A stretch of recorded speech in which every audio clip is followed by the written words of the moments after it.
Bonjour les amis, deuxième exercice de cette série sur la comatrice pour préparer l'oral, un sujet très important, la comatrice à l'oral. Alors vous allez voir là un petit exo oral central MP 2019, mais alors super beau. Vous allez vous éclater, c'est vraiment sympa. Moi je le trouve très sympa. En plus il est très complet, c'est pour réviser plein de choses. Je vais pas spoiler tout de suite, mais vous allez voir, il y a plein de choses à réviser. En première année, vous pouvez l'aborder. Il y a juste un ou deux trucs sur la densité, mais peut-être que vous êtes déjà au parfum. Bon voilà, sinon dans l'ensemble, vous pouvez vraiment vous éclater avec cet oral.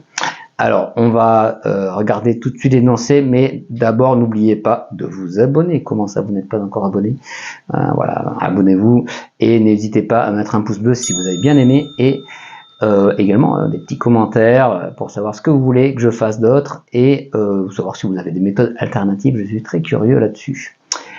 Dans cet oral, en fait, on va en particulier déterminer le rang de la comatrice. Alors, je vous ferai une autre vidéo où on détermine le rang de la comatrice en parlant de déterminants mineurs directement, quoi. Et là, vous allez voir, c'est une méthode assez élégante pour trouver le rang de la comatrice. Et après, restez bien jusqu'à la fin parce que vous allez voir, la quatrième question, c'est pas fini. Il y a encore plein de choses à dire et plein de choses à prouver. Il est assez long, hein, quand même, comme oral. Donc, il y a de quoi faire. Il y a de quoi faire. Alors, on regarde tout de suite donc l'énoncé. Ici, qu'est-ce qu'on a? Donc, on est dans E égale Mn2C. On va commencer par calculer la comatrice de JR. Donc JR, en fait, c'est la matrice qui ressemble un peu à la matrice unité, sauf que vous mettez des 1 sur la diagonale et après vous pendant R fois, et après vous mettez que des 0. Ouais, elle est diagonale. Donc voilà, donc c'est la matrice classique de rang R si vous avez vu la classification selon le rang. Voilà. Ensuite, on va montrer que comme de AB, la comatrice de AB, c'est comme de A fois comme de B. Ouais, alors si vous savez plus ce que c'est la comatrice, regardez la première vidéo que je vous ai mis en lien ici. Ouais. N'hésitez pas à cliquer dessus. Je vais pas faire des rappels à chaque fois. Donc petit 3, on va en déduire le rang de la comatrice en fonction du rang de A.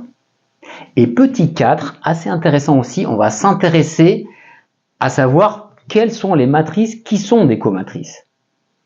Ouais, alors dans le genre, on va regarder si l'application donc de phi de E dans E qui a A associe comatrice de A est injective, c'est-à-dire si vous avez la même comatrice, est-ce que vous êtes égal? Et puis surtout, on va essayer de voir quelles sont les matrices qui sont des comatrices. Voilà. Donc c'est assez intéressant. À rapprocher aussi, je crois, d'un oral de l'X où, je me souviens, on résolvait l'équation comme de X égale A, carrément. On trouvait toutes les solutions. Bon voilà, c'est des variantes. Ici, je vais m'attaquer à celui-là. Il est déjà très complet, vous allez voir. Alors, avant tout, il faut chercher. Donc, ne regardez pas ces vidéos en juste un temps spectateur. Il faut faire une pause. Là, vous allez appuyer sur pause et vous allez vraiment chercher. C'est vraiment important de chercher. Ça sert à rien de lire des maths. Hein, les maths, il faut les faire. Donc, petite pause et vous cherchez. On se retrouve après. Donc, n'hésitez pas à faire régulièrement des pauses entre ce que je vous donne en solution ou les indications que je donne et votre stylo. Il faut vraiment que vous soyez actif. Sinon, les révisions, ça sert à rien en lisant des trucs, hein, d'accord, ou en regardant des vidéos. Allez, je compte sur vous. À tout de suite pour la solution.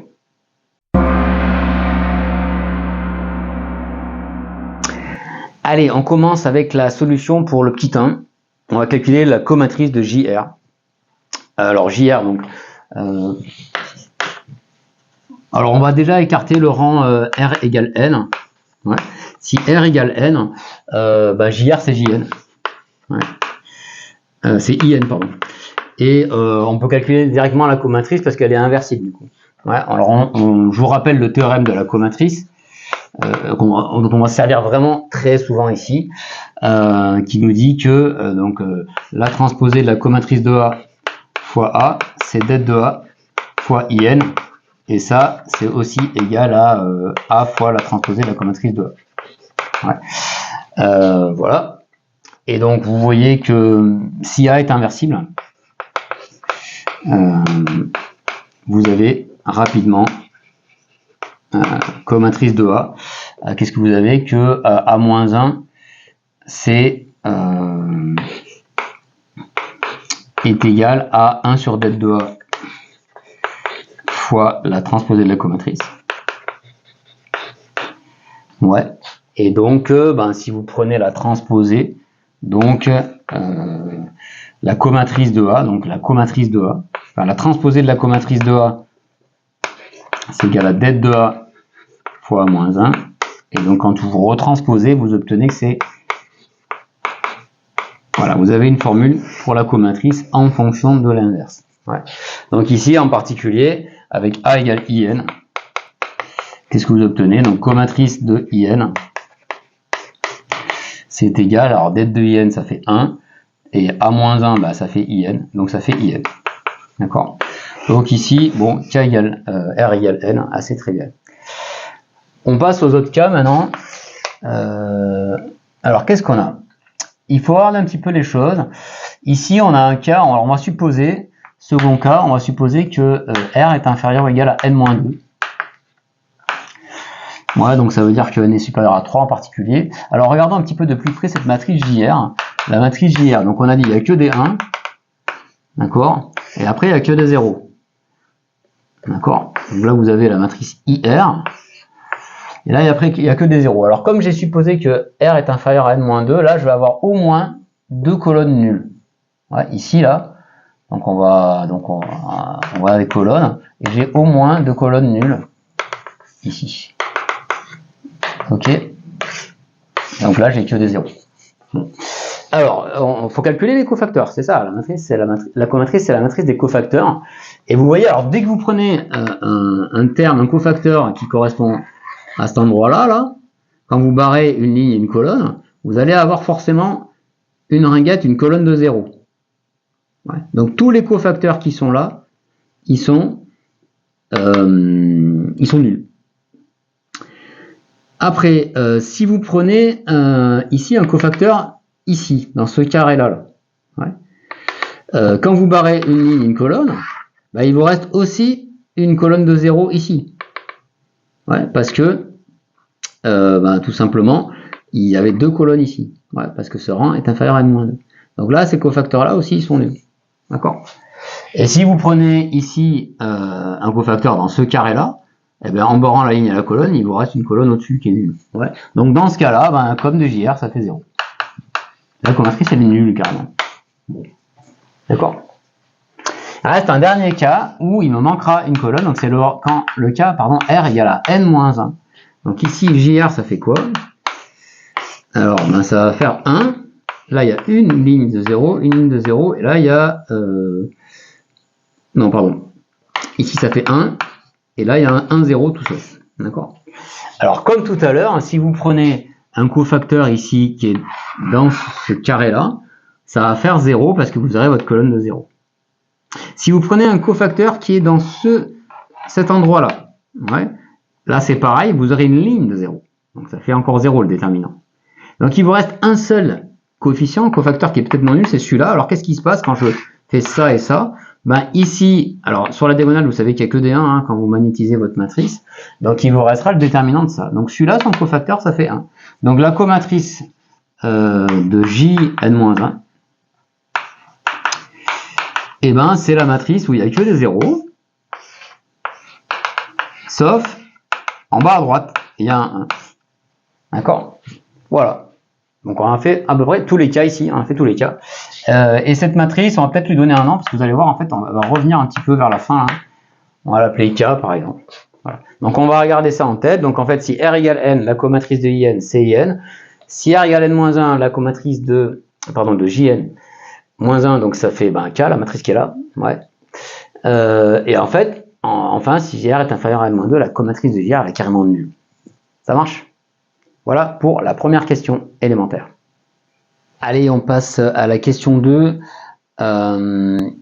Ici, en fait, sur la question 2, vous avez peut-être remarqué que tout à l'heure, on a montré que si M est inversible, alors la comatrice s'exprime facilement en fonction du déterminant, de la transposée et de l'inverse. Ouais. Donc, c'est assez simple. Et donc, dans le cas inversible, vous obtiendrez assez facilement la formule. Donc, si vous ne l'avez pas fait, bah, faites pause et puis essayez de le faire. Je vous attends. Donc, on va le faire tout de suite. Donc, on va supposer, donc premier cas, supposons A et B inversibles.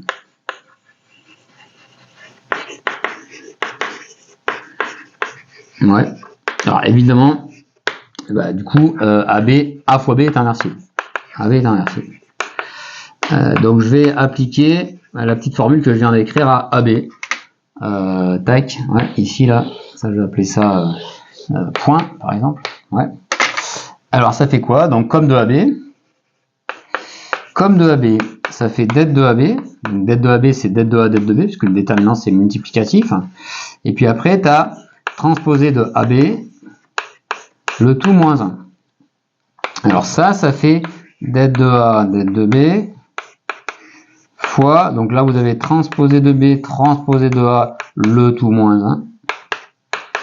Je vais continuer là-haut, comme de AB, donc ça fait det de A, det de B,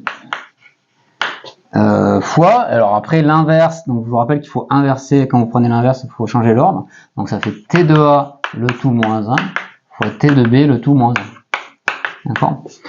Et alors lui, du coup, ça c'est un scalaire, vous pouvez le faire rentrer ici, et vous voyez que vous réappliquez ça, mais cette fois-ci avec B, là vous obtenez la comatrice de B. Et là vous avez la comatrice de A. Donc ça fait comme de AB est égal à comme de A comme de B. Ouais. Et après, le petit point jaune qui est là. Voilà, donc on a bien réussi à prouver la formule quand A est inversible. Alors quand A n'est pas inversible, alors ici, bon, vous avez passé ça sous silence, eh bien on va utiliser une technique de densité. Donc c'est assez classique, vous avez un résultat qui est vrai pour toute matrice inversible, et vous allez étendre ce résultat à toutes les matrices en utilisant un théorème de continuité densité. En L1, vous avez certainement vu ça avec, par exemple, pour utiliser que Q est dense dans R. Voilà, dans L2, maintenant on fait ça à tout va avec grâce à la topologie, c'est génial la topologie. Bien, alors ici comment on va faire? Donc si A et B sont quelconques, K, A et B quelconques, alors on va considérer, par exemple, donc on va utiliser que GLN de C pardon, est dense dans C. Là on va carrément le reprouver, hein, donc soit P appartenant à n étoiles, et on pose A indice P est égal à A moins 1 sur P IN, et B indice P est égal à B moins 1 sur P IN. Ouais. Voilà. Donc ça, ce sont des matrices, et de façon claire, AP tend vers A, et quand P tend vers plus infini, et BP tend vers B, quand P tend vers plus infini. Voilà. Et ce qui se passe, c'est que AP est inversible, si et seulement si 1 sur P n'est pas valeur propre de A. Ouais, 1 sur P n'appartient pas au spectre de A. Spectre de A, vous notez ça comment là? SP de A, par exemple. Ouais. Et donc du coup, ça, comme le spectre de A il est fini, pour P assez grand,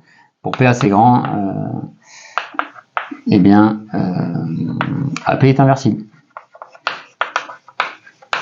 Ouais, donc c'est comme ça que vous montrez en fait grosso modo que GLN de K est dense dans Mn de K. Idem pour BP. Alors après, donc ça c'est les résultats de densité. Ouais, densité. Tac. Donc densité important. Et alors après, évidemment, c'est toujours couplé avec un résultat de continuité. Ouais, pour passer à la limite. Donc qu'est-ce que vous allez dire? La comatrice. Alors après, il faut montrer que la comatrice de AP, j'affirme que la comatrice de AP, elle tend vers la comatrice de A. Quand P tend vers plus l'infini. Ouais. Alors pourquoi c'est vrai? Eh c'est parce que l'application, qui intervient d'ailleurs dans la question 4, qui a A associé sa comatrice, elle est continue. Pourquoi elle est continue cette application? C'est parce que en fait, une comatrice, en fait, c'est donné par un calcul de cofacteur qui n'est autre en fait que un calcul de déterminant D'accord. Et donc c'est polynomial en les coefficients de la matrice. D'accord. Donc ce qui est polynomial, c'est continu. Donc ça, c'est un argument assez classique hein, quand vous avez des déterminants, la continuité de tout ce qui est déterminant à paramètres. Donc là, c'est pareil. C'est par continuité, ouais, par continuité de l'application comatrice. Il faut vraiment citer la continuité ici, là, si vous voulez les points, là, citer la continuité de l'application comatrice. Ça sert à rien de rentrer dans trop de détails. Hein. Ouais, continue parce que voilà, c'est polynomial en les coefficients. Voilà, et donc du coup, comment on finit? Vous avez, donc d'après le premier cas, pour tout P, pour P assez grand, AP est inversible, donc AP fois BP aussi. Ouais. Pour P assez grand, d'après le premier cas, vous avez comme de AP BP qui est égal à comme de AP fois comme de BP. APBP, ça tend vers AB parce que le produit c'est continu, hein, donc ça c'est assez classique. Donc quand P tend vers plus l'infini, ça tend vers comme de AB. Et ça, quand P tend vers plus l'infini, et ça tend aussi vers comme de A fois comme de B. Et du coup, vous avez étendu votre résultat au cas des matrices quelconques. Ah, un peu de topologie, ça fait du bien quand même. Voilà, et alors vous allez voir, donc avec cette histoire, on va obtenir facilement le rang de la comatrice. Alors la question 2 va aussi servir un peu dans la question 4, hein, vous allez voir, c'est pas non plus juste pour ça. Sans passer par des histoires de déterminants mineurs, qui peuvent en rebuter quelques-uns quand même, on verra quand je ferai une vidéo là-dessus, mais bon, c'est peut-être certains là, vous aurez un peu plus de mal directement à notre exo central, c'est trouver rang de com de A direct. Pas de question avant, c'est à vous toi. Ouais. Bien, alors, voyons ça, vous allez voir, c'est assez élégant ici. Alors, on passe donc à la question 3. Tout à l'heure, d'après ce qu'on a vu, hein, on a vu tout à l'heure que si A, alors on va faire plusieurs cas, ouais, si rang de A égale N, c'est-à-dire A inversible. Qu'est-ce qui se passe? On a vu que la comatrice, que comme de A, c'était quoi déjà? C'est det de A fois T de A moins 1. Donc T de A c'est inversible, ça c'est inversible, ça c'est non nul, paf. Donc comme de A est inversible. Ok, donc évidemment, le rang de comme de A égale est égal au rang de A est égal à N. D'accord? Bien. Ensuite, autre cas. Autre cas, maintenant, ouais, si, bon, on va noter R, le rang de A. On va tout faire en fonction du rang de A. Il faut écarter un peu le cas R égale 0. Donc si R égale 0, allez on y va, on l'écrit quand même. Si R égale 0, alors A égale 0, hein, une matrice de rang 0, c'est une matrice nulle. Du coup, tous ces cofacteurs sont nuls, donc la comatrice est nulle. Ouais. Comatrice de A est nulle. Et donc rang de comatrice de A, c'est égal à 0. Ok, donc là, c'est un petit peu un cas assez simple. Maintenant, supposons que si R est compris entre 1 et N, bon, on va même inclure le cas égalé, R égale N, je sais pas, en fait, je sais pas si ça vous démontre, mais moi, ça fait un moment qu'on m'a parlé de la matrice JR, et un réflexe qu'il faut vraiment avoir quand on vous parle de la matrice JR. JR, c'est un peu le modèle des matrices de rang R. Donc, on va utiliser le théorème de classification selon le rang. Alors, c'est vrai que il n'y a pas tant d'exos que ça où on l'utilise, mais quand même, il y en a. Donc ici, on sait que A est équivalente à JR. Matrice équivalente, ça veut dire que quitte à matrice équivalente, ce sont exactement celles de même rang. Donc A est équivalente à JR. Alors je sais pas comment vous notez équivalente.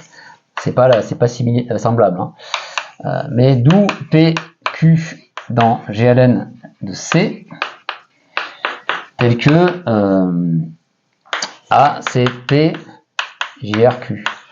Ouais, donc Regardez comme c'est joli. Donc du coup, maintenant, on va prendre la comatrice. Et comme la comatrice du produit, c'est le produit des comatrices, ben, on va calculer facilement. Com de A, c'est com de... Alors, vous avez la comatrice ici de 3 matrices, mais vous appliquez d'abord au paquet comatrice de ça fois comatrice de ça. Et après, comatrice de ce paquet-là, c'est com de P fois com de J. Donc, vous allez pouvoir appliquer en chaîne la question 2 fois com de P. D'après le 2. Maintenant, regardez par rapport au premier cas. Ça, c'est inversible. On vient de le voir. D'accord? Ça, bah, c'est comme de JR. On va le voir, on l'a calculé au petit 1. Et ça, c'est inversible. Donc en fait, bah, rang de com de A, c'est rang de com, rang de com, pardon, de JR. Donc rang de com de A est égal au rang de com de JR. Et com de JR, en fait, on l'a déjà calculé. Alors ça fait quoi? Et ben si, donc ça, c'est égal à n si R égale n. Donc on retrouve le premier résultat. Et puis après, on avait vu que ben soit... alors qu'est-ce qu'il y avait? Il y avait si n est inférieur... Si R pardon, est inférieur ou égal à n-2, ça faisait 0. Rang 0. Et ça faisait 1 si R est égal à n-1. Et voilà comment on calcule le rang de la comatrice. Alors si vous voulez, on fait un petit bilan pour répondre vraiment à la question. Donc rang de com de A. Conclusion. Rang de com de A. C'est égal à bon, bah, 0 si A égale 0. Et sinon, c'est 1 si rang de A est égal à n-1. Ouais, en fait, on a carrément 0. Attendez, là, on a 0 si, carrément 0 si R est inférieur à n-2. Donc, carrément, on va dire ça. Si rang de A est inférieur à n-2. Et enfin, bah, c'est n si rang de A égale n. D'accord? Voilà. Donc, vous voyez, une comatrice, bah, c'est rang soit n, soit 1 ou 0. Voilà. Allez, on passe à la question 4 et c'est pas fini, je peux vous dire, il y a encore des choses à dire. Ouais, donc si cet exo vous a plu, mettez un pouce bleu. Phi est-elle injective? Ça veut dire, voilà, on a dit que cette question 4, on s'intéresse à quelles matrices sont des comatrices. Oh, on a vu quand même des conditions nécessaires hein, sur le rang ici. Hein. Alors, est-ce que phi est injective? Ben, ça dépend. Ça dépend. Si vous avez cherché un petit peu, j'espère, sinon faites pause et cherchez. Ouais. On n'est pas là pour regarder uniquement des vidéos. On est là pour chercher. Alors, il faut mettre un petit peu à part le cas n égale 2, j'en ai peur. Ouais. N égale 2, alors on va le faire tout de suite. On va faire toute la question 4 avec dans le cas n égale 2, vous allez voir. On va se débarrasser de ça, comme ça, sinon il faudra gérer les sous-cas, c'est pénible. Donc le cas n égale 2. Alors dans le cas n égale 2, la comatrice, elle est vachement facile à calculer. Ouais. Si A est égal à ABC, en faisant les cofacteurs, vous trouvez que comme de A, c'est donc là quand vous barrez avec des plus et des moins, tout ça, là ça fait D moins C moins B A. D'accord? Voilà. Donc du coup, est-ce que c'est injectif? Bah oui, c'est injectif. Parce que comme de A égale à comme de B, phi est injective. Bah, parce que si comme de A égale comme de B, bah, du coup, vous identifiez les coefficients. Donc, ils sont tous égaux, donc A égale B. Ouais, A égale B. Attention, injective, ici, phi, c'est pas une application linéaire. Hein. Ouais, c'est pas linéaire, hein, associé à la comatrice, faites gaffe. Hein. Je sais pas si vous avez calculé le noyau, mais ça sert à rien, il n'y en a pas, c'est même pas un morphisme de groupe, c'est rien du tout. Ouais, non, faites attention. Est-ce que phi est surjective? Phi Phi est-elle surjective? Ben oui. On va montrer que phi est surjective dans ce cas-là, et c'est un peu le seul cas où c'est surjectif, n égale 2. Pourquoi? Ben regardez, toute matrice peut s'écrire de cette forme-là, il suffit de prendre les coefficients qui marchent. Hein. Si vous prenez une matrice alpha, bêta, gamma, et puis un autre truc, nu, et ben, en posant ABC égale bidule, vous arrivez. Donc c'est évident que c'est surjectif. Donc c'est carrément bijectif dans ce cas-là. Voilà. Donc c'est vraiment voilà, phi est bijective, très bien. Donc l'image, c'est E tout entier. M2 de R, M2 de C, pardon. Alors maintenant on va regarder le cas n supérieur à 3. Et on va voir que là, c'est un peu différent. Pourquoi? Eh ben, en fait, dans le cas, si vous voulez, dans le cas n égale 2, on peut s'apercevoir ici, ça donne quand même des conditions nécessaires. Dans le cas n égale 2, vous voyez qu'on avait pour le rang de la comatrice, ça faisait 0, 1 ou 2. Parce que n égale 2. Donc en fait, avec tous les rangs possibles. Pas de souci. Par contre, dans le cas n égale 3, eh ben, il manque. Il n'y a pas de. La comatrice n'est jamais de rang 2. Dans le cas n supérieur à 3, il n'y a aucune comatrice qui sera de rang 2. D'accord? Donc déjà, phi n'est pas surjective. Et puis après, regardez, toutes les matrices de rang 2, leur comatrice est nulle. Ouais. Donc déjà, phi n'est pas injective. Phi n'est pas injective.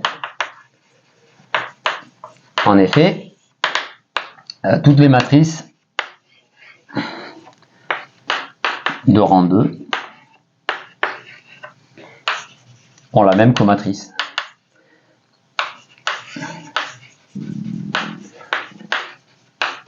Zéro. On la comatrice, en même comatrice nulle.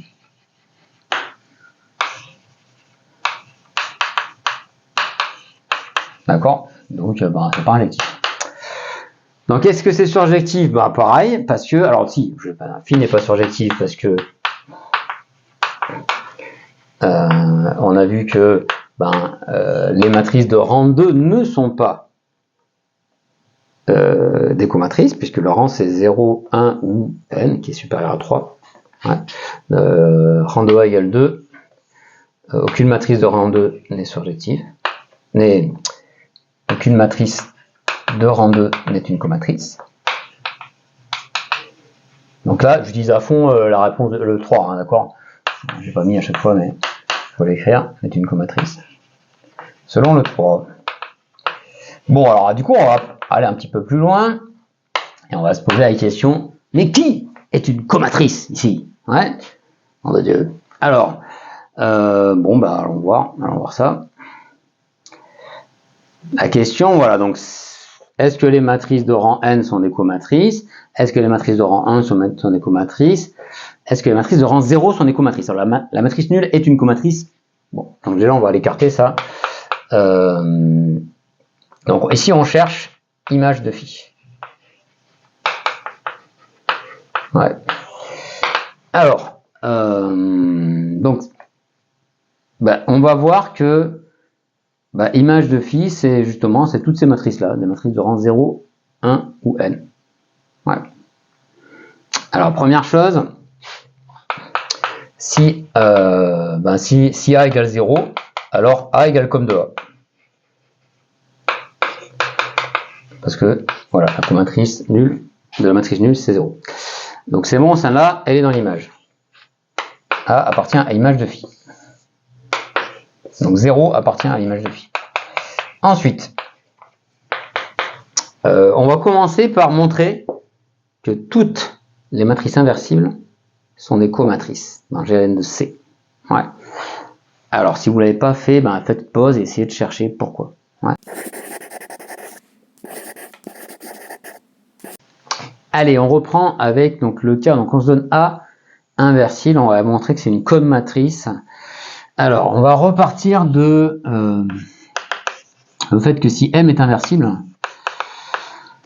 on va réécrire l'égalité de la comatrice avec, on va choisir un M bien senti. Donc je vous rappelle, alors qu'est-ce qu'on a? On peut l'écrire comme ça, par exemple, le terme de la comatrice, comme de M fois T de M, en transposant, hein, est égal à D de M fois IN. Ok, il suffit de transposer la relation que j'avais avant. Et donc du coup, si je multiplie par t de m moins 1 à droite, ouais, ça va faire que... Ah non, pardon, c'est pas ça. Je vais plutôt prendre ici avec m égale a moins 1. C'est le a que je me suis donné tout à l'heure. M égale a moins 1, qu'est-ce que ça donne? Ça va donner que comme, ou même t de a moins 1. Ouais, t de a moins 1. T de a moins 1. Allez, soyons fous. Comme de t de a moins 1. Donc là, quand je prends la transposée, ça va faire a moins 1. Égale à déterminant de t de a moins 1. Donc c'est déterminant de a moins 1. Donc c'est 1 sur det de a. Ça va jusqu'ici? Det de a fois in. Et quoi d'autre? Et ben du coup, je multiplie par a moins 1 à droite. Et donc j'obtiens, et il y a même par det de a. Donc je multiplie à droite par det de a fois a moins 1. On obtient que a, c'est det de a fois la matrice de t de a moins 1. A. C'est pas mal ça. On y est presque, non? Ça ressemble à un truc sympa. Ici, ce que j'aimerais bien, c'est que ce déterminant là, il rentre à l'intérieur d'une façon ou d'une autre. Ouais. Alors comment on va faire ça? On va regarder, l'idée en fait, c'est de regarder si comme de lambda A, ça fait un lambda quelque chose avec comme de A. Ouais. Donc ici, on va se donner, alors lem, alors, en cherchant un peu, vous trouvez facilement que si lambda appartient à C, comme de lambda A, c'est lambda puissance n-1 comme de A. Vous pouvez montrer ça. On va le prouver tout de suite. Ouais. Preuve du lemme, très rapide. Ben, on peut utiliser quand même la question d'avant, quoi.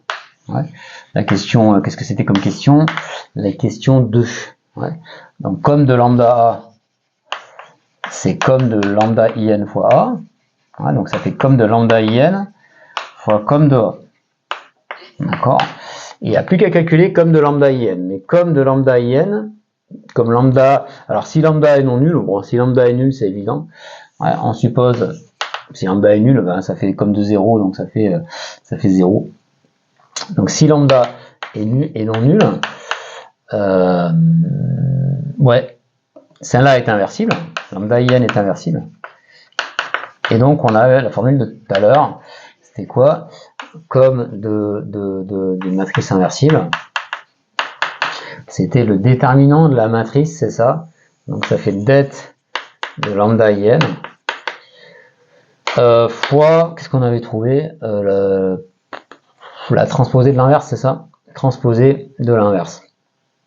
Transposée de l'inverse de lambda in. Ouais. Et donc alors bah transposer ça sert à rien et l'inverse c'est facile. Donc ça fait lambda n. Donc ça fait lambda n fois 1 sur lambda fois in. Et donc ça fait lambda puissance n-1 in. D'accord? Je remplace là-dedans, du coup, comme de lambda a, et ben ça marche. Ouais. Ça va faire, donc ça fait lambda n-1, pardon. Donc ça fait lambda n-1 fois comme de. Voilà. Donc d'où le lemme. Le petit lemme qui est là.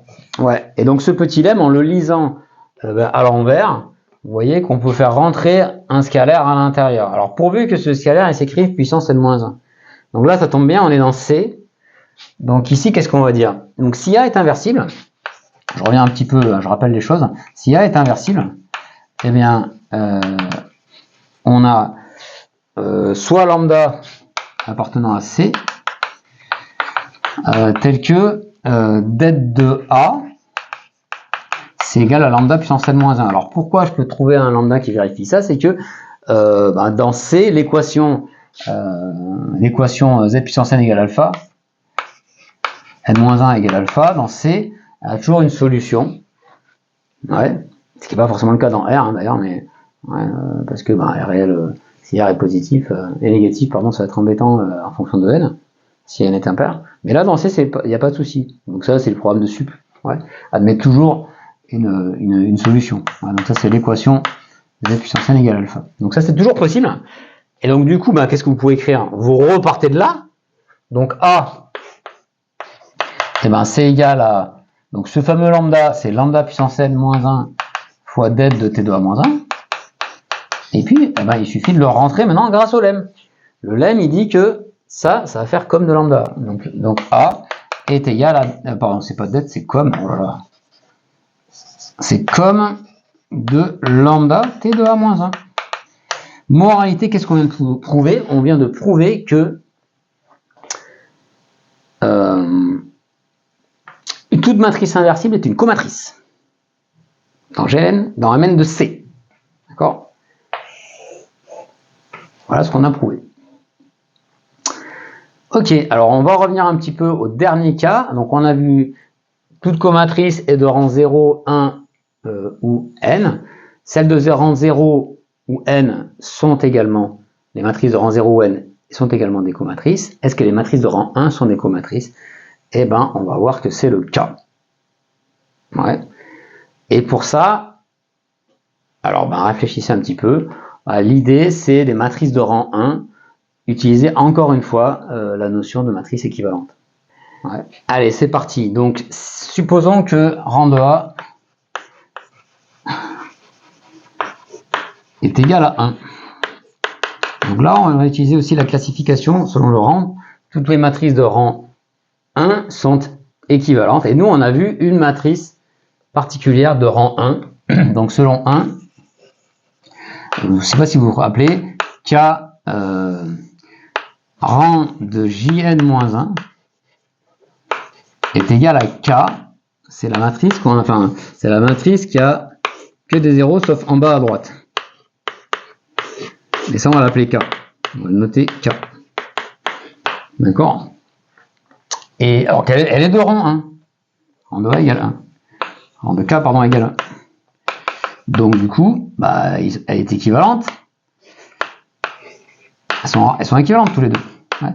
D'où P et Q dans Gln de C, tel que, eh ben, A c'est P, K, Q. Et donc A, alors ben, du coup maintenant, d'après le premier cas, P c'est une matrice inversible. Donc, L, c'est une comatrice. Ouais. Donc d'où P tilde et Q tilde dans GLN, ou dans Mn de C, on s'en fout, tel que eh ben, P tilde, P c'est la comatrice de P tilde. Ça c'est le premier cas. Et Q, c'est la comatrice de Q tilde. Ouais.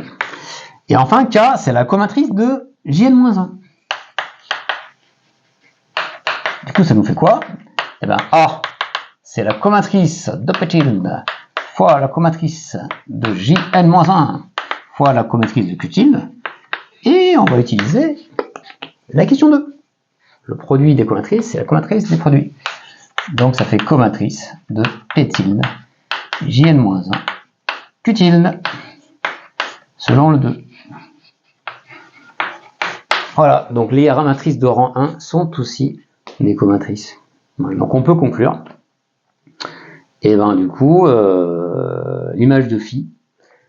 Donc l'image de phi, conclusion. L'image de phi, c'est l'ensemble des matrices A appartenant à Mn de C, telles que rang de A. On peut peut-être l'écrire ici, c'est plus joli. Image de phi, c'est l'ensemble des matrices A appartenant à Mn de C, tel que rang de A est égal à 0, 1 ou n. Voilà. On sait qui sont les comatrices de Mn de C. C'est joli, non, comme exo? Moi, je trouve ça vraiment super. C'est vraiment un super exo qui permet en fait de gérer en fait ce résultat en travaillant sur le rang, la classification sur le rang. Ouais. Vous voyez que souvent on va chercher d'abord le cas inversible et puis après ben on essaye de se débrouiller à s'y ramener. Donc ici par exemple c'est un bel exemple, hein. Dans l'équivalence, là, c'est matrice P, elle est inversible, puis on utilise le cas inversible. Voilà, donc j'espère que ça vous a plu. Vous pouvez aussi vous poser la question, quelle est l'image de phi dans Mn de R? Voilà, donc tout ça, ce qu'on a fait là, ça marche pas mal dans Mn de R. Et puis là, sur l'image de phi, Mn de R, donc je vous invite à réfléchir à ça. Essayez, voilà, mettez-moi dans les commentaires, bonne idée. Qu'est-ce qui se passe dans Mn de R? Quelle est l'image de phi pour Mn de R? Il y a un petit, ça va bugger un peu pour rentrer le lambda à l'intérieur pour les matrices inversibles. Faire attention, regardez le déterminant d'une comatrice que ça peut faire avec Mn de R. Voilà, je vous laisse là-dessus, ça vous fait un petit peu du boulot pour les commentaires. Cherchez-moi ça et puis vous m'en direz des nouvelles. J'espère que ça vous a plu. C'était un exercice très complet, mais c'est cool d'apprendre et c'est cool de faire des bonnes maths. Voilà, si vous n'êtes pas abonné, abonnez-vous et mettez-moi un petit pouce bleu, ça m'aide un peu, ça m'encourage à continuer ces euros. Allez, je vous remercie et je vous dis à très bientôt pour un 3e épisode de la comatrice. Au revoir.